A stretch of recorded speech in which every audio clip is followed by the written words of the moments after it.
Buenos días a todos, muchas gracias por estar aquí.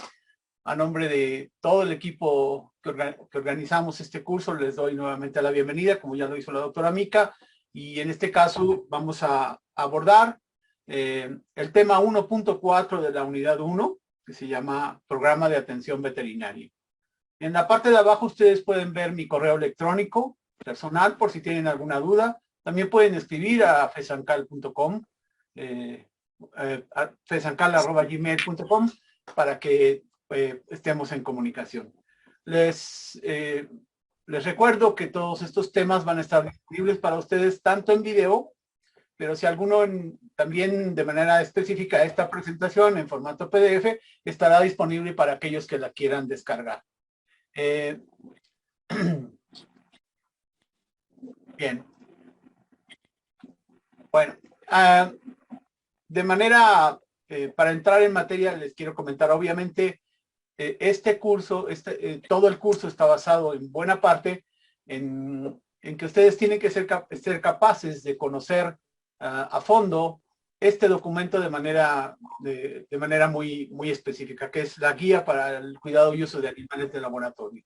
Entonces, en este caso, esta presentación prácticamente toda se hizo en base al capítulo 4 de las páginas 105 a 126 de esta guía para el cuidado y uso de animales de laboratorio. Entonces, digamos, sería el documento de referencia para estar preparados en relación a este punto de la atención veterinaria. Bueno, empecemos con una definición muy simple, que sería la definición de medicina veterinaria. Y la medicina veterinaria es una disciplina médica que se dedica a la prevención, el diagnóstico y el tratamiento de las enfermedades que afectan a los animales de todo tipo, ya sean domésticos, silvestres o de producción. Y la palabra clave aquí es que la medicina veterinaria tiende a promover el bienestar de los animales.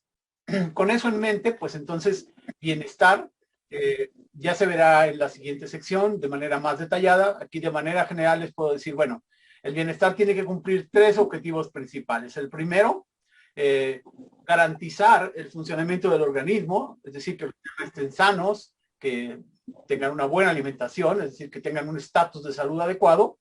Ese sería lo más básico, ¿no?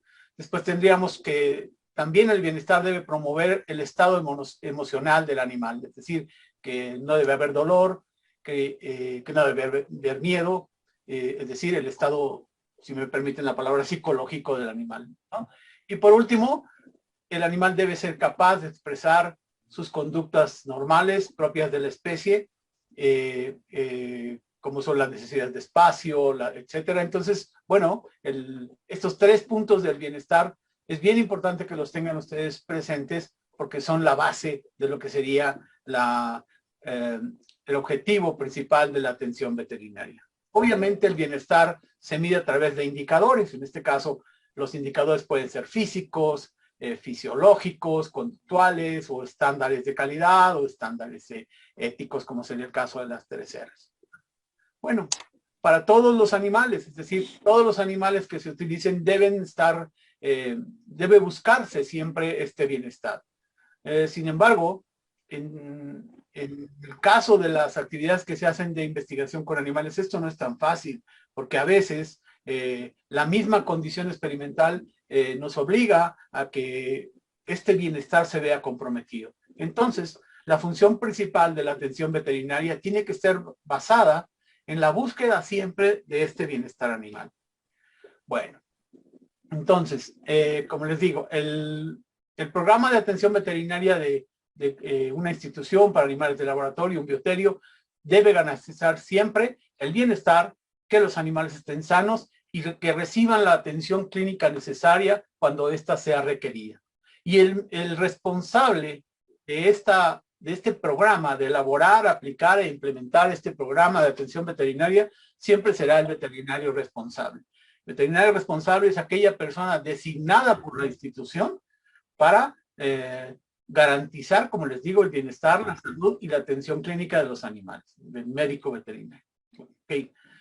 Es importante considerar que el veterinario responsable tiene que aplicar estos criterios de bienestar, salud y atención en todos los procesos, tanto de producción, de mantenimiento, como de utilización de animales de laboratorio en las instituciones. Entonces, esta es una actividad muy amplia que prácticamente ocupa mucho de la actividad o del tiempo del médico veterinario, porque abarca prácticamente todas las actividades que se realizan con ellos.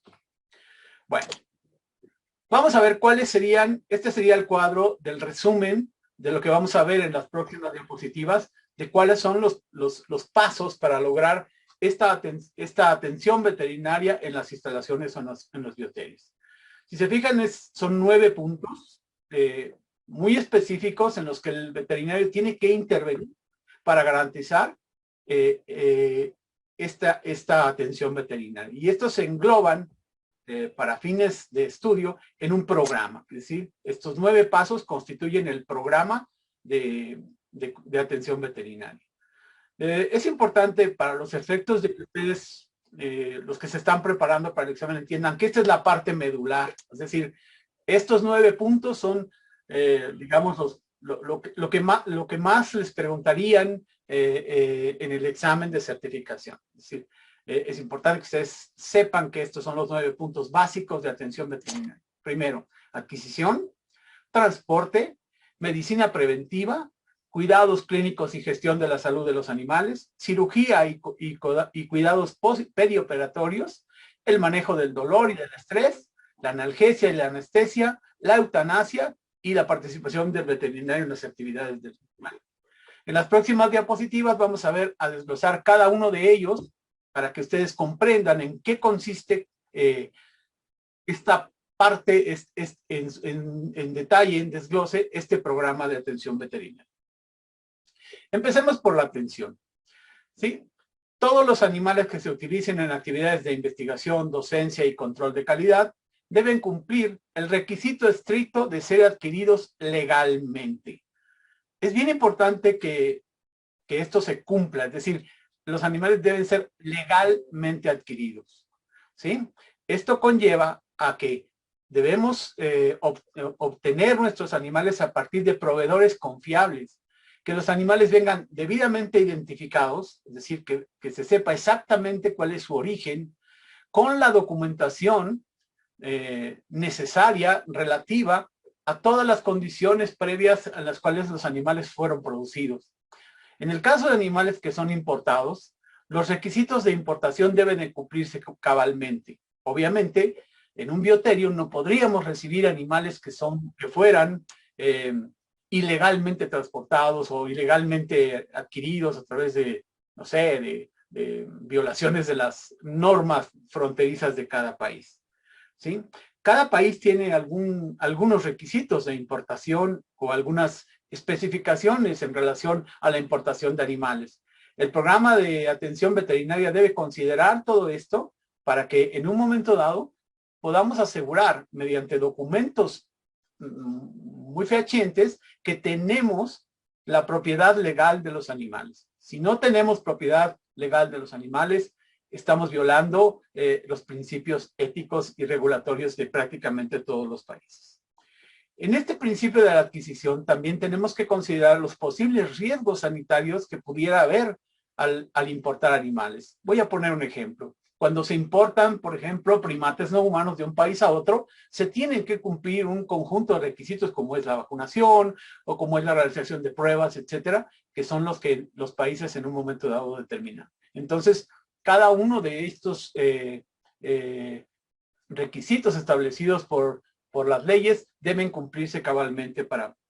En el caso específico, cuando se trabaje con animales silvestres o cuando se realicen investigaciones con animales silvestres o cuando por el mismo fin de la investigación se requiera capturar animales del medio ambiente que no sean creados específicamente en un bioterio, entonces deben contarse con los permisos de captura necesarios para que se garantice que no se está violentando el ecosistema en un momento determinado. Y estos permisos solo pueden ser otorgados por parte de las autoridades competentes de cada país.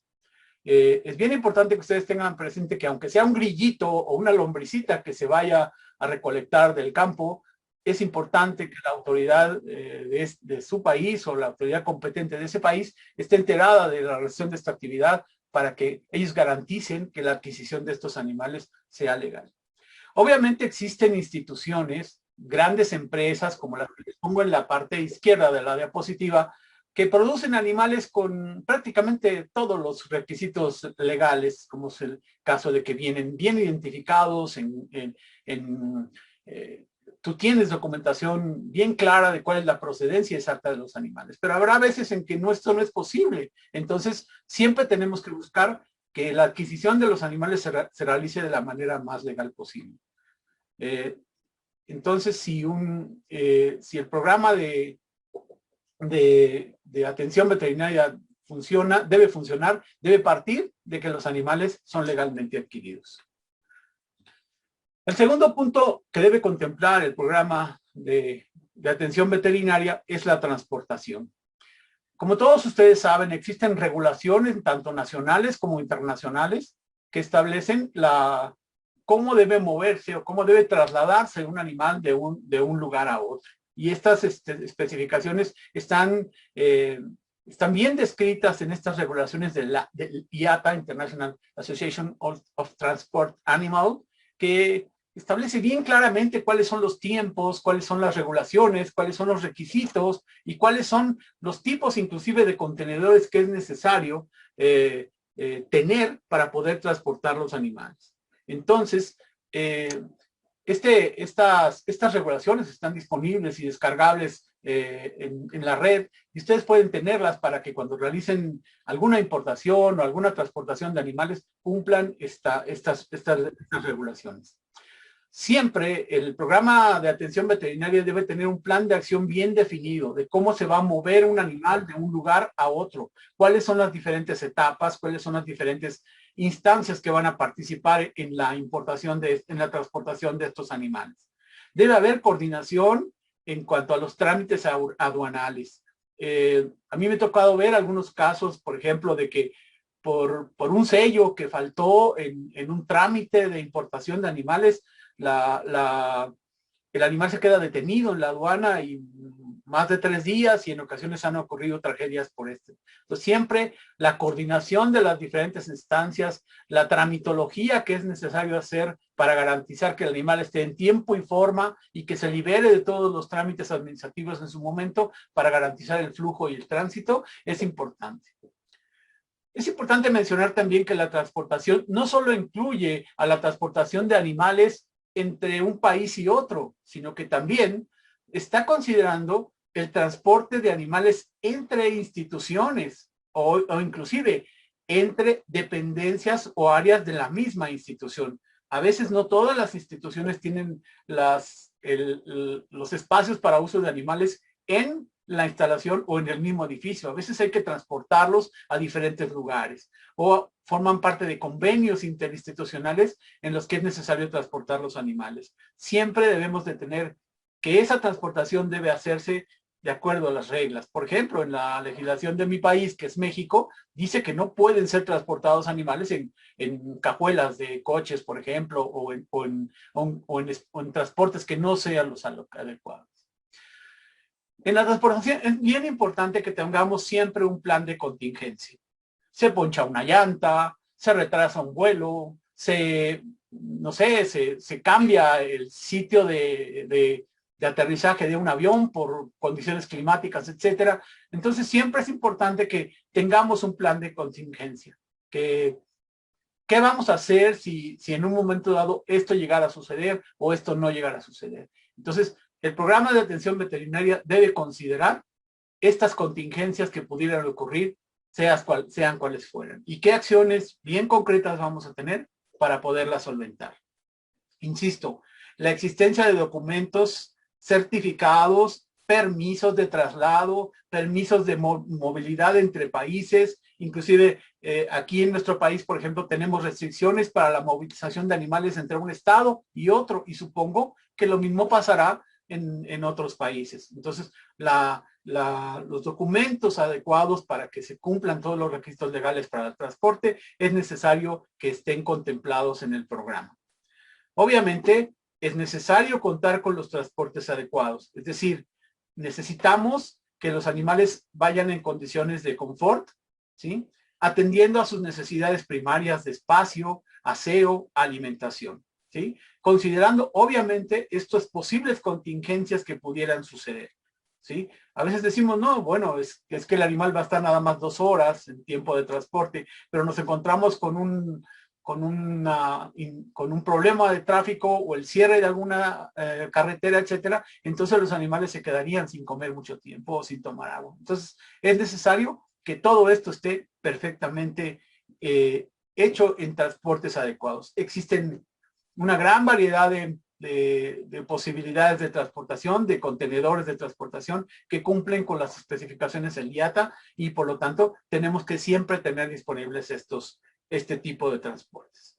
Recuerden, el control del medio ambiente, principalmente del calor y de la humedad, en el caso, por ejemplo, de los ratones, los ratones, el choque térmico les da y rápidamente pueden morir una gran cantidad de animales. Entonces, en resumen, el programa de atención veterinaria debe considerar todas las posibles factores relativos a la transportación. El tercer punto del programa de atención veterinaria es la medicina preventiva.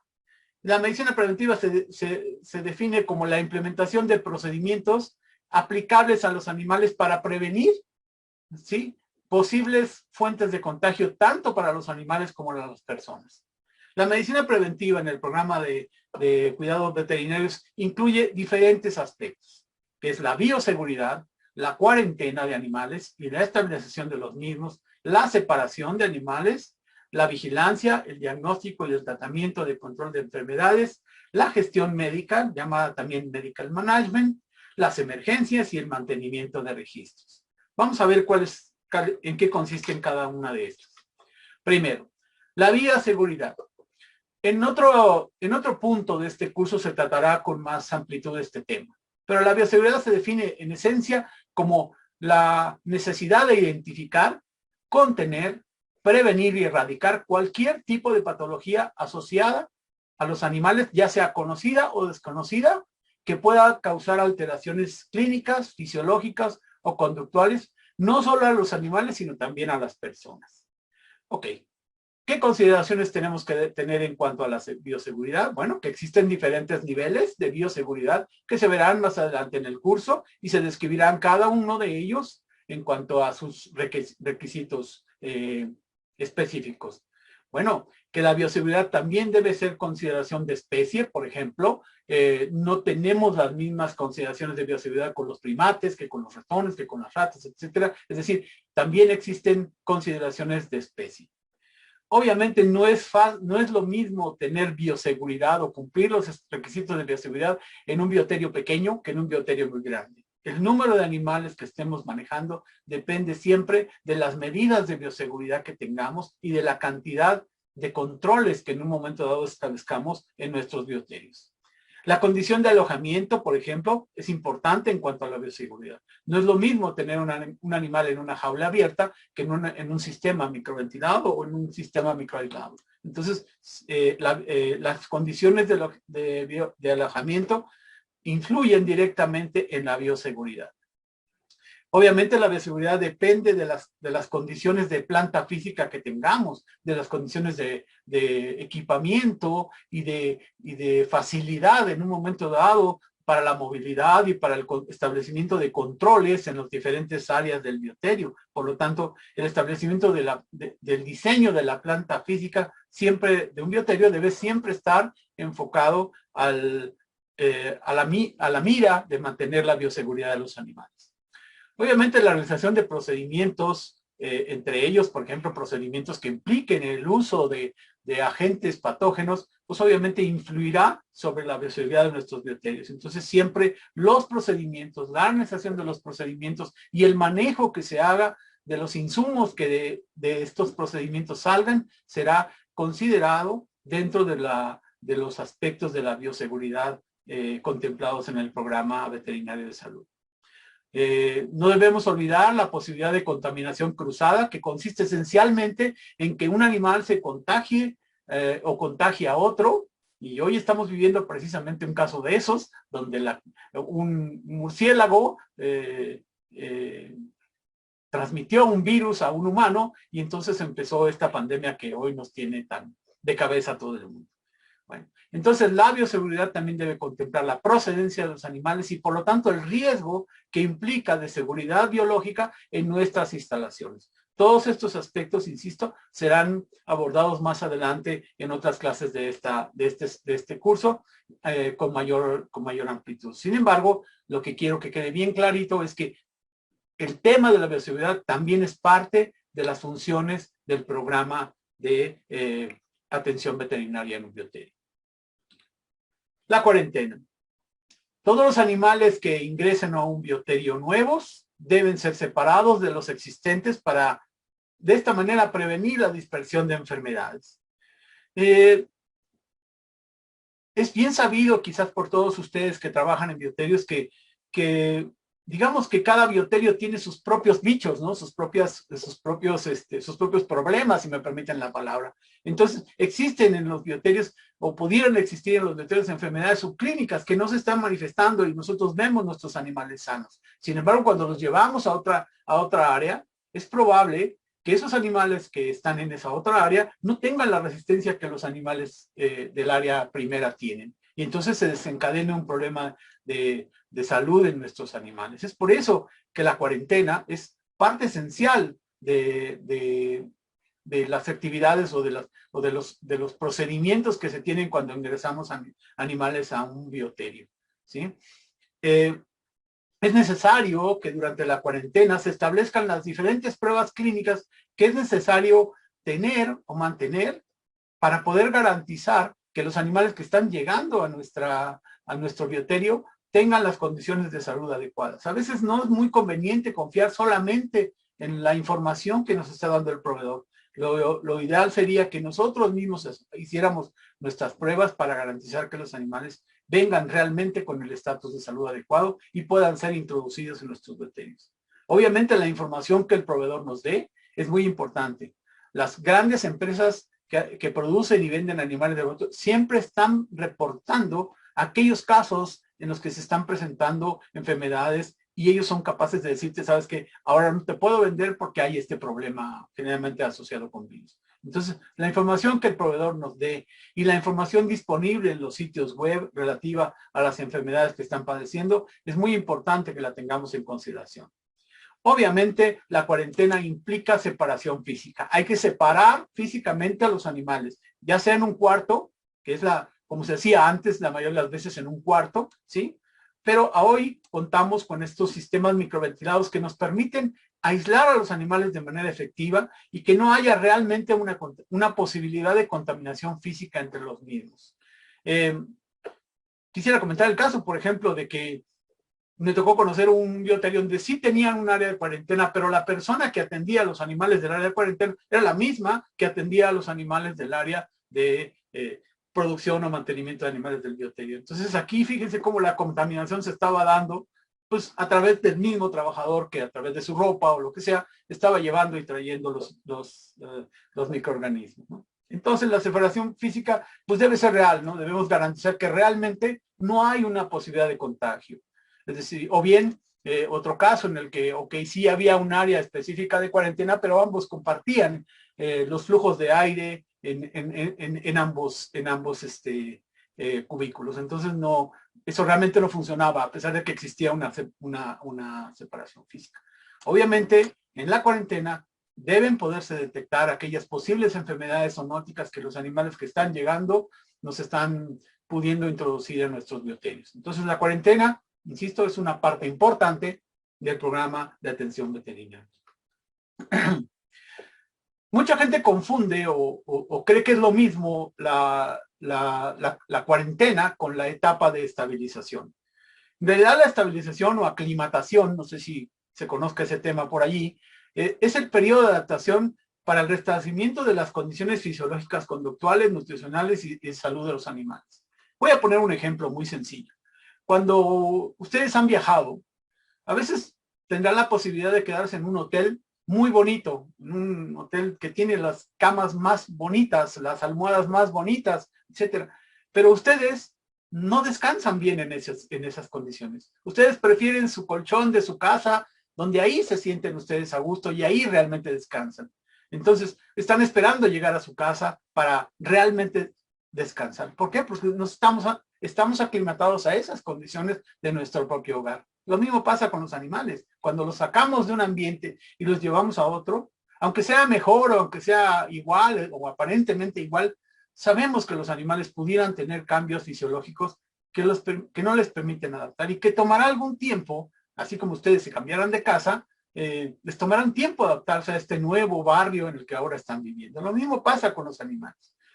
Y es importante considerar que existen variaciones de especie. Hay especies que se adaptan muy rápido, pero hay especies que no se adaptan tan rápido como sería el caso de los primates, que tienen mayor tendencia a ser espaciales o a parecerse a nosotros en cuanto a tener sus propios espacios bien aceptados socialmente. Entonces, hay variaciones de especie. Obviamente, a lo mejor un ratón se adapta muy rápido, pero insisto, un primate no humano pudiera costarle más trabajo. Entonces, ¿cómo podemos, inclusive estas variaciones de adaptación pudieran darse hasta en cepas, ¿no? Por ejemplo, les pondría el ejemplo de un CD1 o un Val-C que se adaptan rapidísimo y están bien felices, ¿no? Pero a ver, un C57 generalmente es un animal que le cuesta más trabajo adaptarse a las nuevas condiciones en las que se encuentra. Y empiezan los problemas de Barbain, y empiezan los problemas de agresiones, etcétera, precisamente porque el animal se está adaptando. Siempre, bueno, existe un conjunto de pruebas que se pueden hacer a los animales para poder identificar que realmente no están en estrés, ¿no? Por ejemplo, una prueba que aquí les comento sería la de determinación de cortisol en las heces de los animales. Es una buena forma. Existen otras muchas pruebas que se pueden hacer, tanto de laboratorio como físicas, para determinar que el animal está realmente aclimatado o ya estabilizado en una nueva institución. ¿Cuánto tiempo debería un animal debería pasar para que un animal se aclimate? Pues bueno, existen líneas, existen lineamientos, que una semana, que 2 semanas, que 3 semanas. Sin embargo, no son la ley, sino que serán ustedes mismos, sus bioterios, o el programa de atención veterinaria de un bioterio, el que determinará si el animal realmente ya está aclimatado y estabilizado a la instalación. Entonces, esta parte de la aclimatación a veces se nos olvida un poco en los bioterios y la urgencia de dar inicio a un proceso experimental hace que estos periodos no se cumplan, con las consecuentes variaciones de las constantes fisiológicas de los animales y las consecuentes variaciones en los resultados experimentales. La separación de los animales es importante. Es decir, los animales deben estar aislados para prevenir la transmisión de enfermedades por una parte, o la existencia de cambios fisiológicos conductuales debidos a conflictos entre especies. Si ustedes ponen ratas y ratones en un cuarto, las ratas saben que hay ratones y los ratones saben que hay ratas. Entonces, tendrán miedo, o sea, vivirán en un estado de estrés, ¿no? Obviamente, si pones otros animales en la misma habitación, como es el caso de perros, o ellos están, por eso, por ejemplo, en el caso de los perros, la ley establece bien claro que inclusive esas áreas que son áreas ruidosas del bioterio deben estar muy aisladas de tal manera que los roedores, los cobayos, los conejos no estén escuchando el ruido o de los ladridos de los perros. Entonces, la separación de especies es una parte muy importante. En este punto me gustaría comentar que hay mucho que no sabemos todavía acerca de cómo perciben los animales. Yo les puedo decir que en mi concepción personal, los animales saben mucho más de lo que nosotros creemos. Y ellos saben que por allá en alguna parte, porque lo huelen o porque lo sea, por allá hay un depredador que está ahí y que está en este mismo espacio ocupado y que, bueno, en este caso es todavía hacer mucha investigación en relación a eso. Por ejemplo, una persona que entra a un área de perros con su ropa, algo de esa esencia de los perros se le va a quedar, y cuando entre a un área de conejos, pues los conejos van a percibir esa esencia de olor a perros, ¿no? Obviamente, como todos ustedes saben, existen jerarquías en todas las especies, y establecimiento de estas jerarquías es importante a la hora de separar los animales, ¿sí? No podemos estar, una de las cosas, por ejemplo, que sucede mucho es que ponemos animales en una jaula y luego los cambiamos y juntamos animales de otra jaula con los mismos y empieza otra vez la rebelión y empiezan a pelearse por establecer estas nuevas jerarquías, ¿no? Entonces, el establecimiento de estas jerarquías también es diferente considerando las diferentes cepas. Hay cepas más jerárquicas y hay cepas menos jerárquicas, aceptan más la incorporación de otros animales, pero hay cepas en las que no es posible. El programa de atención veterinaria debe de considerar todos estos factores. Obviamente, la vigilancia veterinaria es muy importante en el programa de atención veterinaria. Todos los animales deben ser observados para detectar en ellos posibles signos de enfermedad o lesiones o alteraciones de su comportamiento o cambios de cualquier índole que pudieran estar siendo señales de que algo está sucediendo en nuestros bioterios. La vigilancia debe establecerse a través de rutinas. Los animales deben observarse diariamente y, como veremos más adelante, en caso de que sean operados, más veces por día, hasta 2 veces por día. En la mayoría de los bioterios se establecen como rondas de observación de los animales en las diferentes áreas y se designa al médico veterinario que va a hacer las rondas, ¿no? En este caso va a vigilar y va a detectar aquellos animales que estén aislados, aquellos animales que se vea que no estén comiendo, aquellos animales que estén siendo agredidos. La experiencia en este punto es fundamental. Para observar a los animales, para aprender a observar a los animales, solo hay una forma: observarlos, ¿sí? A la medida en que tú observas muchos animales, tendrás la experiencia para saber que este animal está presentando cambios que no son normales. Yo sí quiero aquí aprovechar la oportunidad para reconocer la importancia que los técnicos, que ustedes los técnicos tienen en estos. A mí me ha tocado ver personas que desarrollan una gran capacidad para observar a los animales. Si vienen y me dicen, doctor, yo veo que este animal no está bien. Oiga, pero yo lo veo bien. No, pero no está bien. Pues yo lo veo bien. Y sí, lo he hecho. A los 2 o 3 días ese animal empieza a manifestar síntomas de enfermedad más graves. Y son ustedes los técnicos la primera línea de batalla en la detección de los problemas en los bioterios. Gracias por esta capacidad, por esta habilidad, por este compromiso que ustedes siempre tienen para observar a los animales, que no es otra cosa más que el cariño que ustedes les tienen. La vigilancia es tan importante, principalmente cuando consideramos que muchos de los animales son capaces de esconder los síntomas. Para mí el ejemplo más vivo de un animal que no te deja ver sus síntomas son los conejos. Los conejos están perfectamente, tú los ves perfectamente, se mueven, etcétera, y están muertos en 2 o 3 días. Son capaces de ocultar los síntomas de una manera muy eficiente, y eso forma parte de su condición de animales depredados, ¿no? En la que si muestras debilidad, entonces te vuelves depredado. Entonces, esconden los síntomas los animales para no verlos. Entonces, tienes que ser muy hábil para ir detectando qué es lo que está sucediendo en las diferentes colonias. Todo cuenta, es decir, una disminución en el consumo de agua, un aislamiento parcial o total del animal, un cambio en la conducta de cualquier tipo de los animales, son indicadores de que puede haber problemas.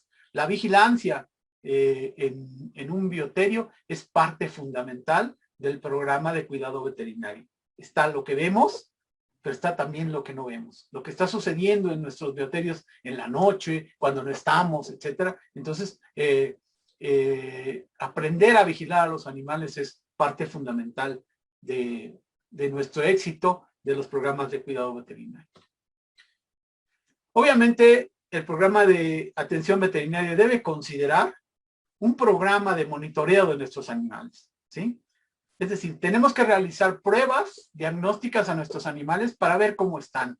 Como les digo, a veces no es posible simplemente con la observación o la historia clínica o el examen clínico del animal. Tenemos que ir al laboratorio para conocer qué está sucediendo. La guía para el cuidado y uso de animales del laboratorio, que es nuestro documento de referencia, establece la frecuencia y tipo de estudios que es necesario hacer para cada una de las patologías que son conocidas en animales de laboratorio, ¿sí? Estos diagnósticos se deben hacer también en animales que estén enfermos o que veamos sospechosos, pero también de rutina en animales sanos. Es decir, perdón, debemos tomar animales que aparentemente estén sanos, porque pudieran tener enfermedades subclínicas que no estamos detectando y que gracias al laboratorio pudiéramos identificar y corregir en su momento. El uso de animales centinelas, es decir, animales inmunosuprimidos que ponemos en una jaula y que son los primeros que se van a enfermar porque como no tienen defensas, se van a enfermar, son nuestras excelentes herramientas de diagnóstico que nos permiten reportar. Si el centinela está bien, si el centinela está jugando y brincando, nuestros animales están sanos. ¿Sí? Debemos reportar todos, y esto es bien importante, todos los casos clínicos que tengamos. Es decir, todo lo que esté saliendo en los laboratorios lo tenemos que reportar. El investigador principal tiene derecho de saber si los animales tienen una parasitosis interna o externa, si los animales realmente están bajos en tal o cual nivel, si tal o cual bicho salió positivo en nuestro estudio. Esto es importante para ellos, para la toma de decisiones de si el experimento continúa o no continúa. ¿Sí? La honestidad en reportar los hallazgos de diagnóstico de los laboratorios es bien importante en la operación eficiente de un bioterio y en la efectividad que un programa de atención veterinaria puede tener. Obviamente, no me detendré mucho en esto, pero son diferentes estudios los que se pueden realizar por diferentes técnicas, las que ustedes tengan a su disposición, pero sí hay que hacer un monitoreo.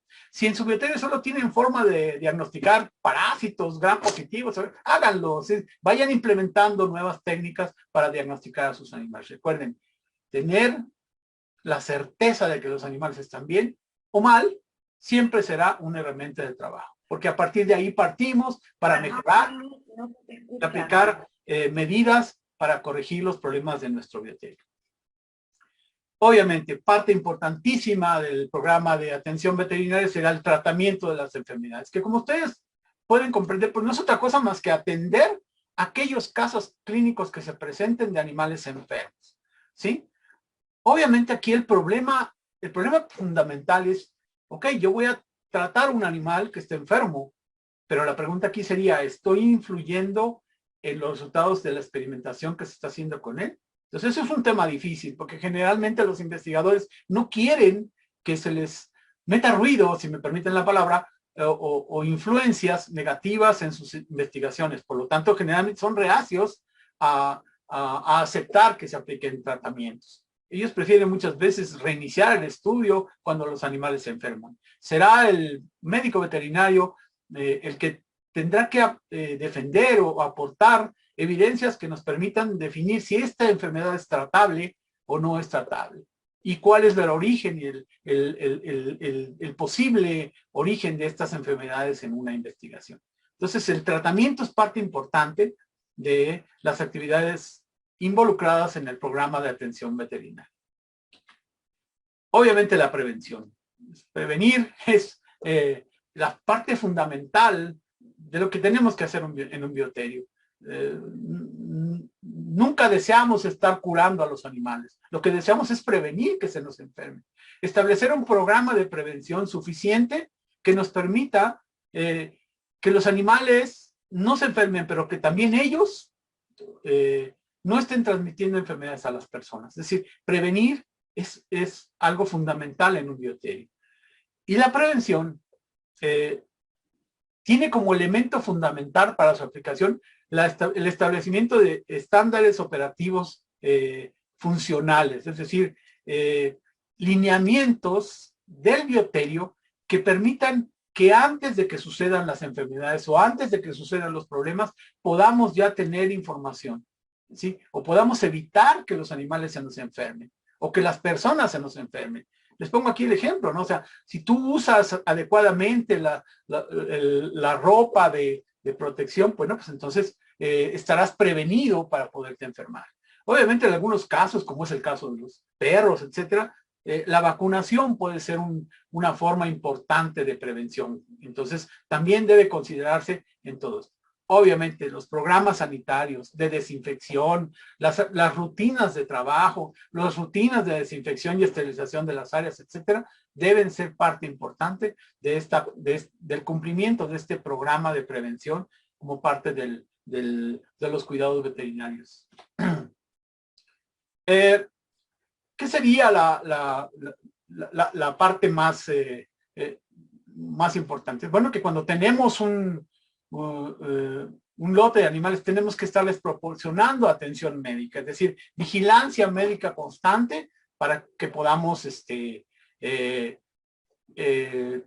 animales sanos. Y esta atención médica establece los lineamientos para que el programa de cuidados clínicos y gestión de la salud de los animales realmente funcione. Este programa de atención médica tiene 3 componentes: la gestión clínica, la gestión de emergencias y la gestión de registros. Vamos a ver en qué consiste cada uno de ellos. La gestión clínica, que también se le conoce como clinical management, ¿sí?, establece un sistema que permite en tiempo real detectar los problemas de salud que tienen nuestros animales o de comportamiento y que garantice de alguna manera el bienestar de los animales. ¿Cuáles son las premisas de esta gestión? Primero, tenemos que tener criterios uniformes, es decir, que si yo digo que un animal está enfermo, realmente esté enfermo, es decir, que podamos decir lo mismo las dos personas, que haya un sistema que permita definir eso.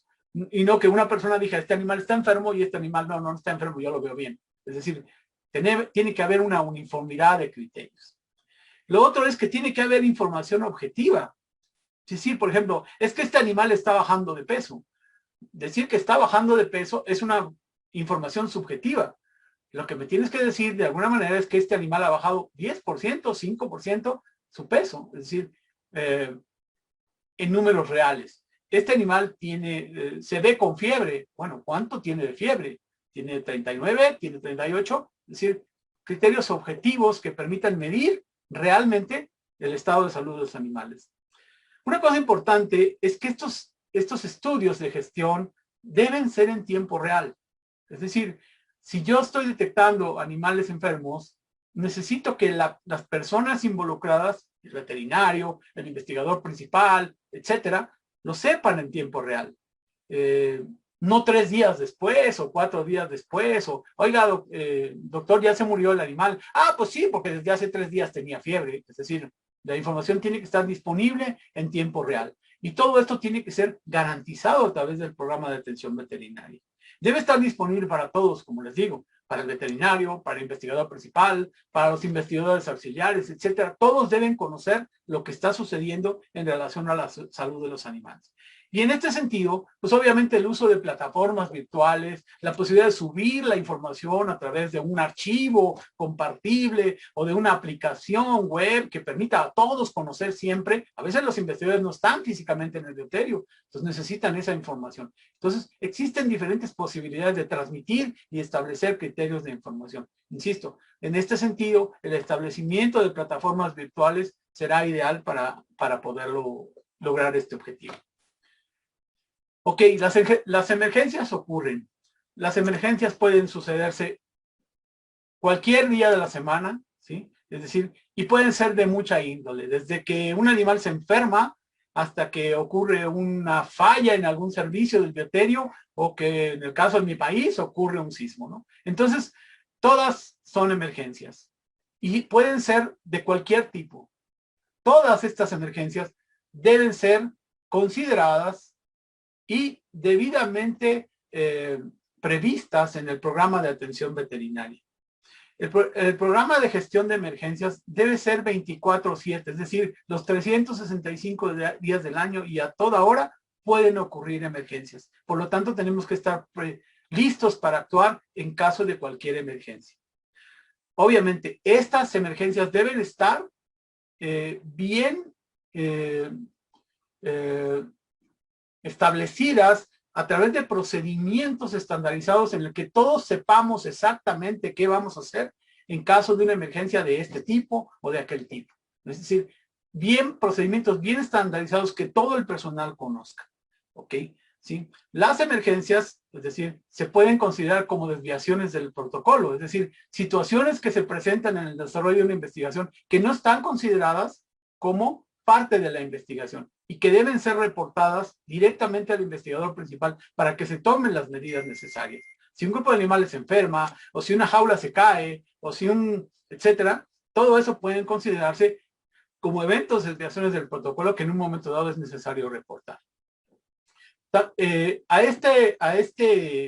A una emergencia se le considera como un evento adverso, es decir, cosas que suceden dentro del protocolo que no son deseadas y que pueden afectar el desarrollo de la investigación, ¿sí? Obviamente será el investigador principal el que tendrá que decidir si este evento adverso es lo suficientemente grave como para detener el proyecto de investigación, o bien es posible solventarlo para continuar.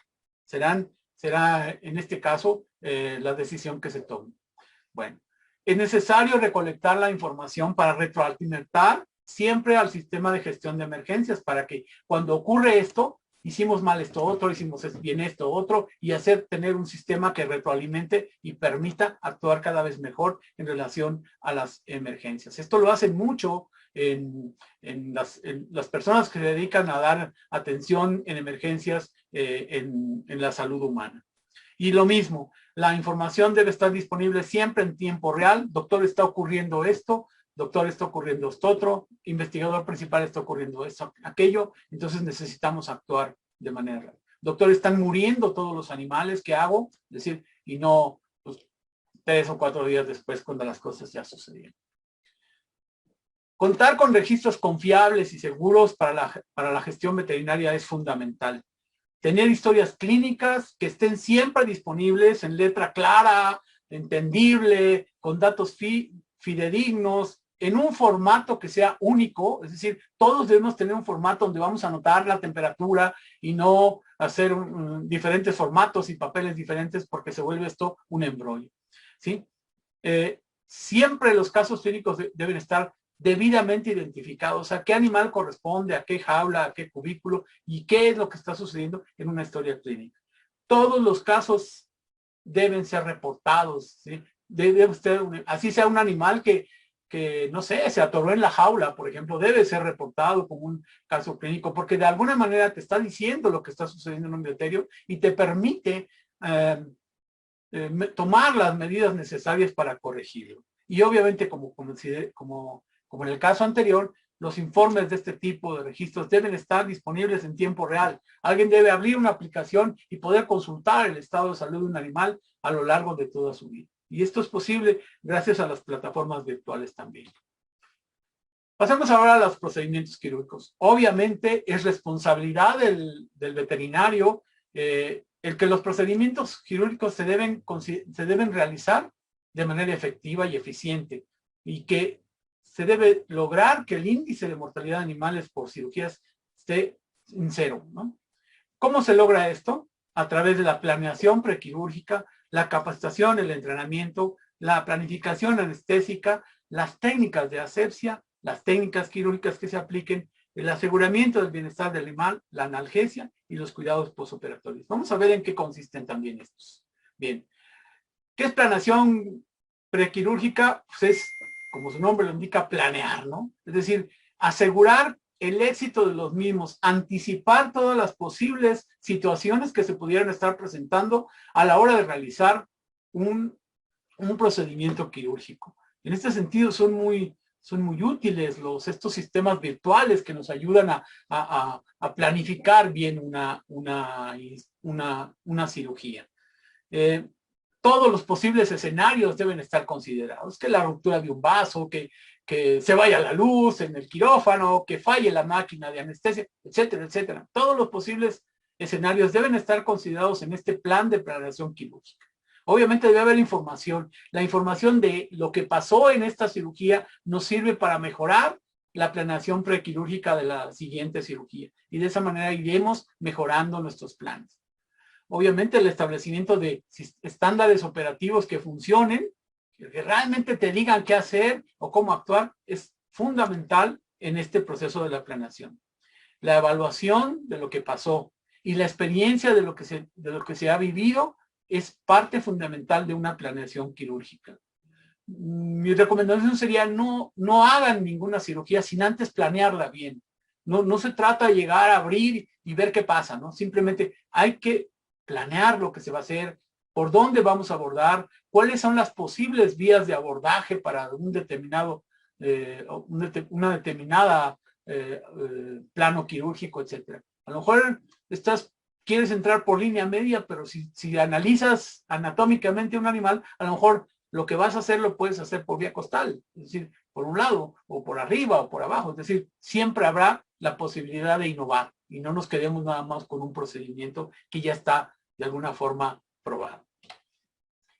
El entrenamiento en cirugía es fundamental y es responsabilidad del médico veterinario dar capacitación o asegurarse de que todas las personas involucradas en realizar cualquier procedimiento quirúrgico estén debidamente capacitadas, ¿sí?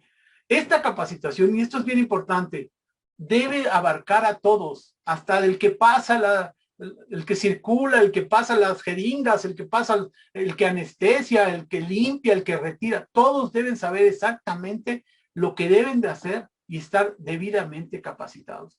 Todos deben de ser supervisados, que estén haciendo las cosas bien, y también deben de ser evaluados. Si tú no estás haciendo las cosas bien, si no estás bien capacitado, tienes que regresar a capacitarte de nuevo. ¿Por qué? Porque la capacitación tiene que funcionar para todos, ¿sí?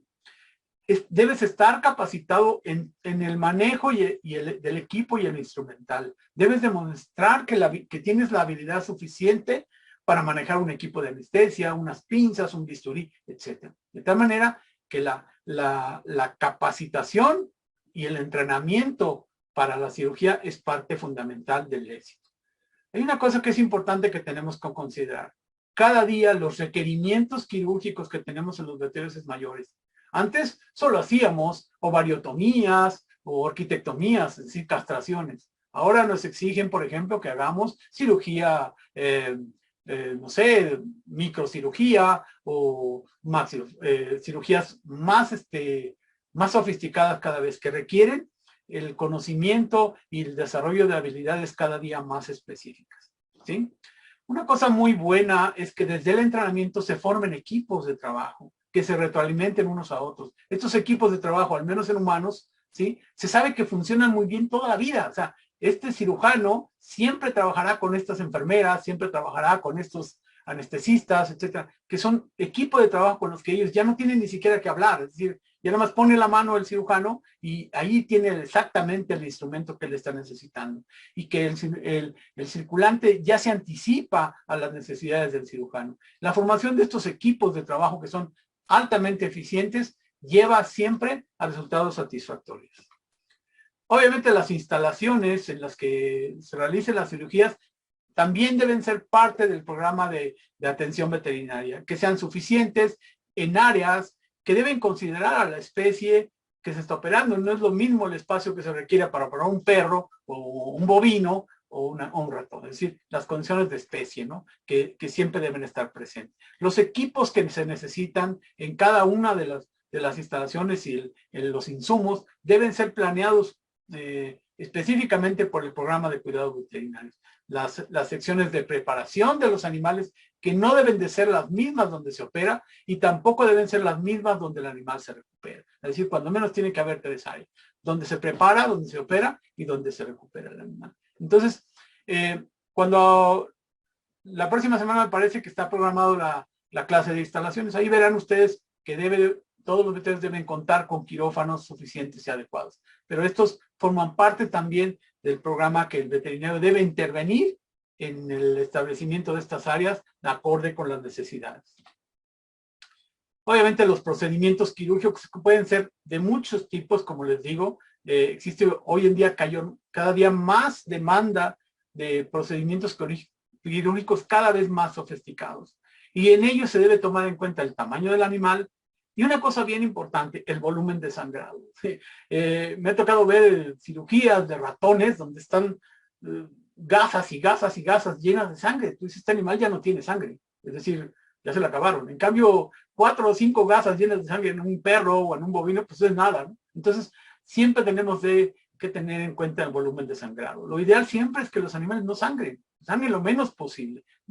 Prácticamente es imposible evitar que sangren, pero debe ser lo mejor posible. ¿Y esto cómo se logra? Pues con buenas técnicas, con buena capacitación, con buenos abordajes, etcétera, ¿no? ¿Qué es una cirugía mayor y qué es una cirugía menor? Esto es un tema controversial, ¿eh? O sea, alguien diría, no, bueno, pues entonces, si yo te hago una rajadita de 20 centímetros en un ser humano sería una cirugía mayor. ¿Y qué pasa si le hago una cirugía de 1 centímetro a un ratón? Pues más o menos es equivalente, ¿no? Entonces no puedes hablar de que sea una cirugía menor o una cirugía mayor. Insisto, estos son criterios, ¿no? Y para mí deberían siempre ser consideradas todas como cirugías, simple sencillamente. No hay cirugías mayores y cirugías menores, ¿sí? Una petición, un ruego que siempre hago es que siempre tengas una vía de acceso en todos los procedimientos quirúrgicos que hagas. Es decir, el animal se está despertando, el animal necesita hidratarse, etcétera. Siempre debes tener una vía de acceso. Yo creo que no puedes operar si no tienes eso. Entonces, yo les pido a todos los que hacen cirugía que siempre tengan una vía de acceso, por más rápida que sea la cirugía, por más sencilla que dicen que sea, siempre el animal debe estar canalizado para garantizar que podemos controlar a ese animal, hidratarlo, administrarle anestesia, etcétera, en las condiciones en las que lo necesite. Obviamente existen hoy en día nuevas técnicas quirúrgicas que ya no son tan nuevas, ¿no? Pero sería la laparoscopía, y en el caso de los animales del laboratorio, hacer cirugía laparoscópica es ideal porque las incisiones son muy pequeñas. Sabemos que es caro los equipos y sabemos que es difícil, pero en general busquemos siempre este tipo de procedimientos que nos permitan tener una mayor eficiencia en los procedimientos quirúrgicos. ¿Cómo voy de tiempo?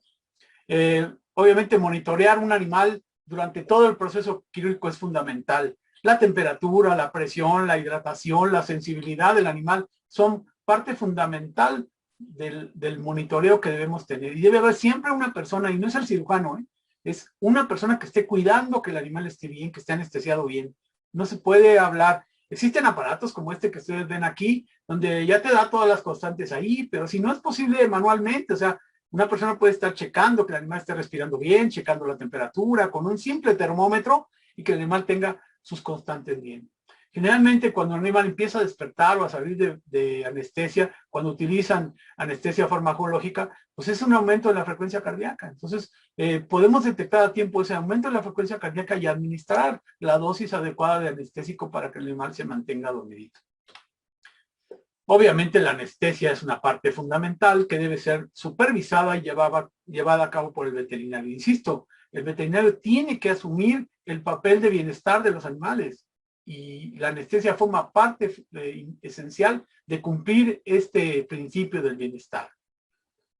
Debe considerarse si la anestesia debe ser local o general. Yo en lo personal les diría que tengo muchos problemas con la anestesia local. ¿Por qué? Porque el animal se mueve y me va a provocar problemas a la hora que lo opere. Entonces, pues en general preferimos la anestesia general, o aunque sea la sedación del animal, para garantizar que el animal esté tranquilo y yo pueda hacer una anestesia local sin tener alteraciones. Si el animal se me empieza a mover, si me empieza a querer huir, etcétera, entonces, porque simplemente no quise usar anestesia general, voy a tener seguramente una baja en la eficiencia de mis procedimientos quirúrgicos. Obviamente, hay que considerar la especie, hay que considerar las diferencias en la susceptibilidad a diferentes fármacos por parte de la especie. Aquí hay que leer, hay que buscar información, no simplemente administrar un fármaco y esperar que el resultado sea favorable. Ahí están en la guía las diferentes dosis de los diferentes anestésicos que se pueden usar en los diferentes tipos de animales y de cómo estos actúan o son eliminados por parte de ellos. Insisto, desde mi punto de vista, siempre será mejor la anestesia inhalada. Es decir, en 10 segundos el animal está dormido y en 10 segundos el animal está despierto. Y tú puedes hacer la anestesia durante el tiempo que necesites, con las condiciones que sean, y el animal siempre va a estar bien. Esa es la gran ventaja que tienen los equipos de anestesia inhalada. ¿Que son caros? Sí. Pero la verdad es que pagan su precio en los beneficios que te da en sobrevivencia y en bienestar de los animales.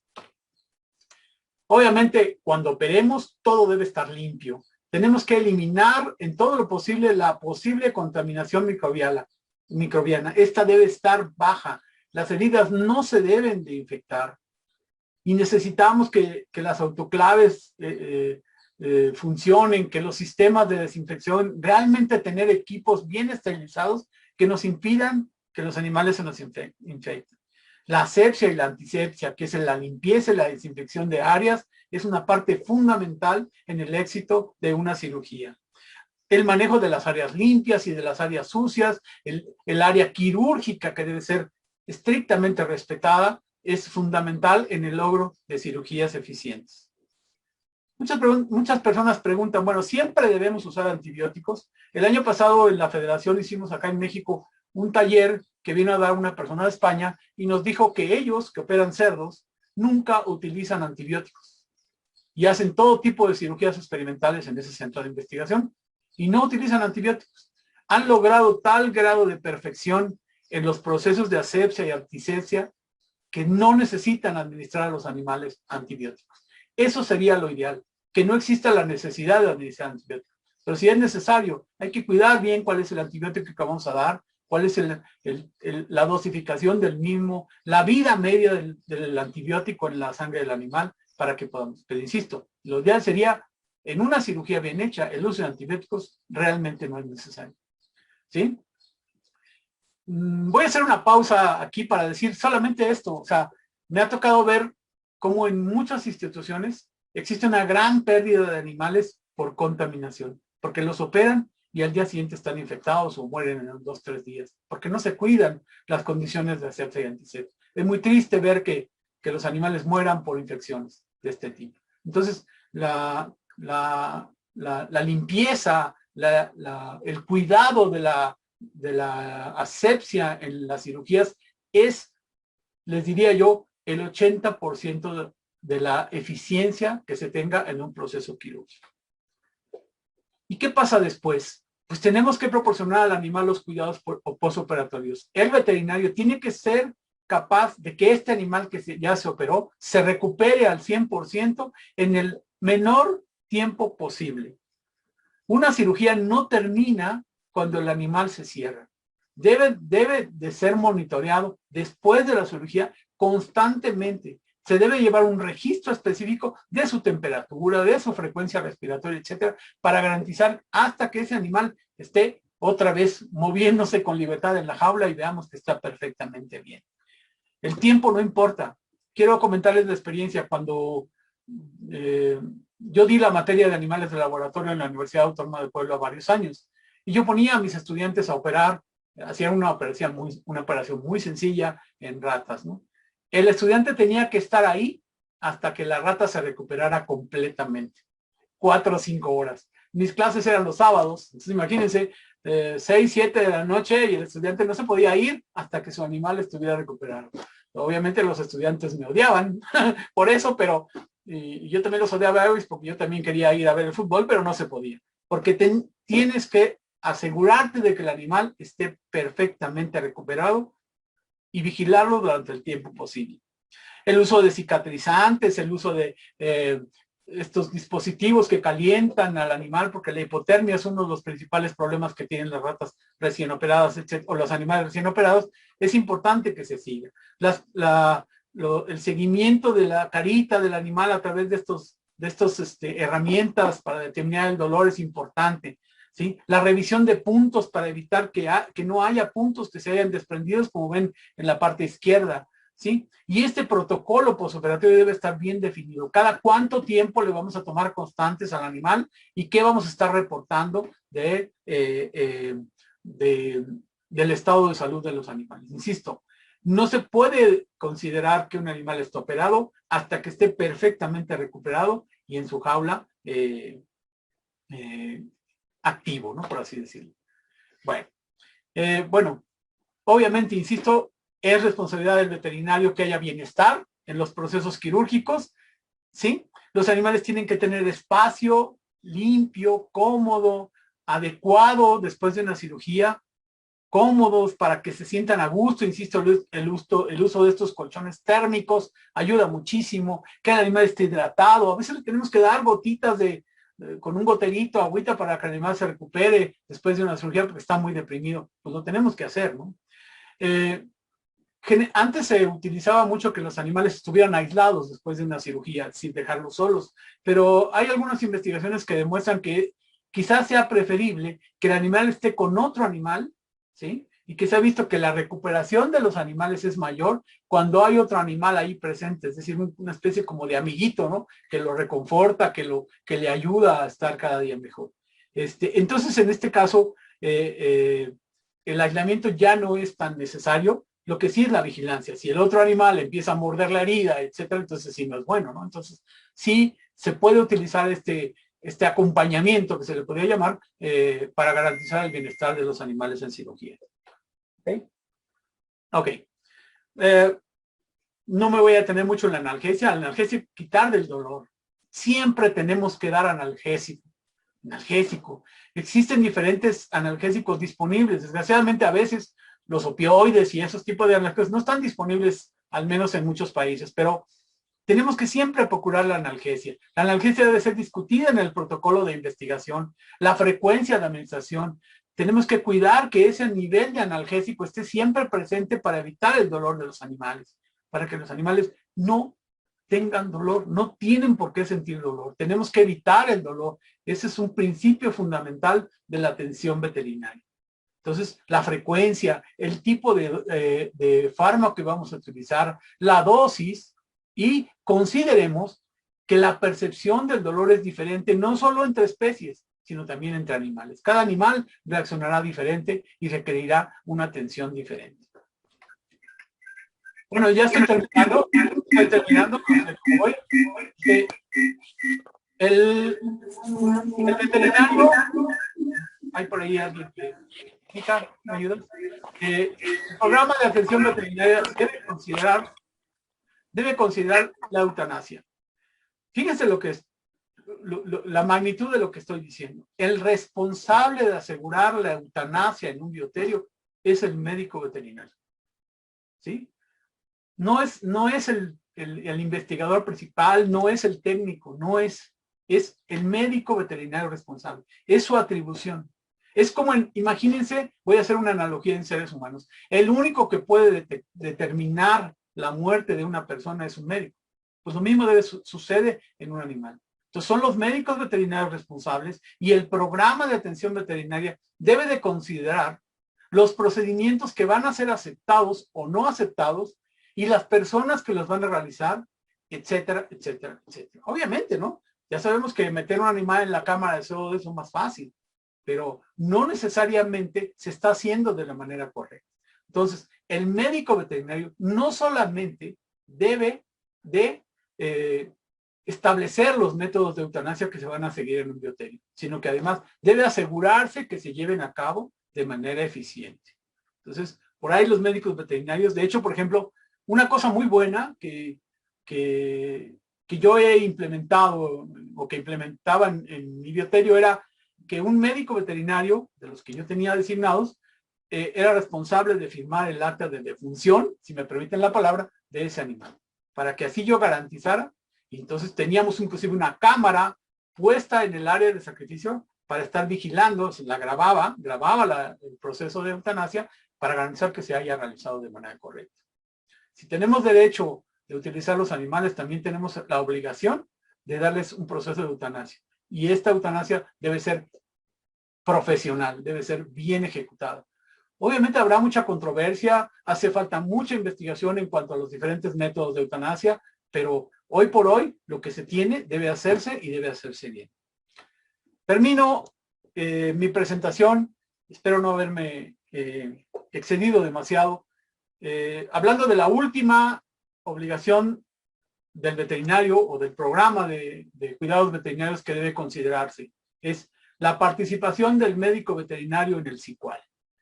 El médico veterinario debe ser parte del CICUAL. Me ha tocado ver CICUALes que no tienen veterinario, es decir, debe incluirse por ley siempre en el CICUAL a un médico veterinario. Ayer, antier, alguien preguntaba, ¿debe ser el del bioterio? Pues hay controversia en relación a eso, pero siempre debe de haber un médico veterinario en el CICUAL, como lo explicó la doctora Lázara Martínez de Cuba. Si ustedes analizan la guía para el cuidado y uso de animales y ven en esta parte dirá que debe ser certificado y con experiencia en ciencia de los animales de laboratorio. Y yo me pregunto, aquí en América Latina, en cualquier país de América Latina, ¿dónde puedes certificar un veterinario en ciencia de los animales de laboratorio? No hay, no hay. Quizás algunos tengamos experiencia, pero en general no hay certificados. Entonces el cumplimiento de esta parte de la ley requiere que certifiquemos médicos veterinarios para ser miembros de SICUALES. Entonces, ahí les dejo esa tarea, ¿no? A las diferentes instituciones educativas de que alguien tiene que empezar a certificar médicos veterinarios en América Latina para que realmente cumplamos con este principio de la normatividad internacional que se refiere a que debemos estar certificados. Hoy por hoy, si tú te quieres certificar, tienes que ir a algún país, como Estados Unidos o cualquiera de España, de Europa, perdón, o España, por ejemplo, para que te certifiques como médico veterinario especialista en biotécnicos, ¿no? Entonces, bueno, no es necesario decir la importancia que tiene el médico veterinario en el SICUAL. Y esto yo lo digo de manera personal. Es el papel del médico veterinario en el SICUAL es aportar al avance de la ciencia. Es decir, sí puede aportar ideas y aportar para que el proyecto de investigación sea más eficiente, pero su actividad principal ahí, en ese lugar, es defender a los animales, cuidar el bienestar de los animales. Somos la voz, el médico veterinario es la voz del animal en el SICUAL. Entonces, por lo tanto, siempre el animal, el veterinario tiene que abogar en el SICUAL por el bienestar del animal. Y esto en la práctica se dice muy fácil, pero en la teoría es muy fácil, pero en la práctica puede ser muy difícil, porque ahí se presentan los conflictos. Yo no quiero dar analgésico. Ah, pues doctor, lo siento, pero es que tiene que dar analgésico. No, es que me interfiere con la investigación. Ah, doctor, pero lo siento, es que tiene que dar analgésico. Entonces, si me entienden, aquí se presentan algunas discusiones en relación a ese tipo, a ese tópico. Bien, he terminado. Espero no haberlos cansado ni aburrido muchísimo. Yo termino esta presentación dando dos conclusiones principales. El programa de atención veterinaria en cualquier instalación de animales de laboratorio es esencial para garantizar la calidad de la investigación y el cumplimiento del bienestar animal. Y cierro esta presentación presentándoles a mis estimados amigos Pinky y Cerebro, que como todos ustedes saben, Pinky es una rata de laboratorio de un experimento que salió mal, y Cerebro es un ratón transgénico al cual le dieron todo el conocimiento humano. Y juntos solo tienen un objetivo en la vida. Completen la frase. Muchas gracias por su atención. Estoy a sus órdenes.